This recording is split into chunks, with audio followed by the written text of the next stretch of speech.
Customer ఈరోజు మన దగ్గరికి బాహుబలి రైస్ కుక్కర్ తీసుకొచ్చారు. కంప్లైంట్ ఏంటంటే ఇది ఎంతసేపటికి కుకింగ్ మోడ్లో ఉంటుంది తప్ప వామ్ మోడ్లోకి రావట్లేదన్నారు. ఇది చాలా కమర్షియల్ రైస్ కుక్కరు, దీన్ని చేయడానికి చాలామంది ఇష్టపడతలేదని చెప్పాడు కస్టమరు.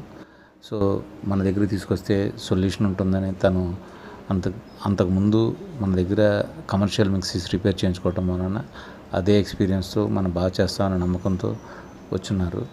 ఇది ప్రాబ్లం ఏంటంటే కస్టమర్ ఎక్కువసేపు కుకింగ్ మోడ్లో ఉండటం వలన లోపల అనేది మైక్రో స్విచ్ అనేది మెల్ట్ అయిపోయింది. సో దాన్ని రీప్లేస్ చేసి మన కస్టమర్కి వెంటనే ఇచ్చాం. కస్టమర్కి రిపేర్ చేయటం ఎంత ఇంపార్టెంటో, ఎంత ఎర్లీగా అవటానికి కూడా అంత ఇంపార్టెన్స్ ఇచ్చుకోవడం వలన కస్టమర్ మన దగ్గరికి వచ్చినప్పుడు చాలా హ్యాపీగా ఫీల్ అవుతారు. ఈ రైస్ కుక్కర్ రిపేర్ చేస్తే కస్టమర్ ఇచ్చే అమౌంట్ కన్నా తన సాటిస్ఫాక్షన్ చాలా అద్భుతంగా అనిపించింది. ఎందుకంటే మన దగ్గర రిపేర్ చూసిన కస్టమర్స్ హ్యాపీగా ఉంటే మనకి ఇష్టం. జై హింద్.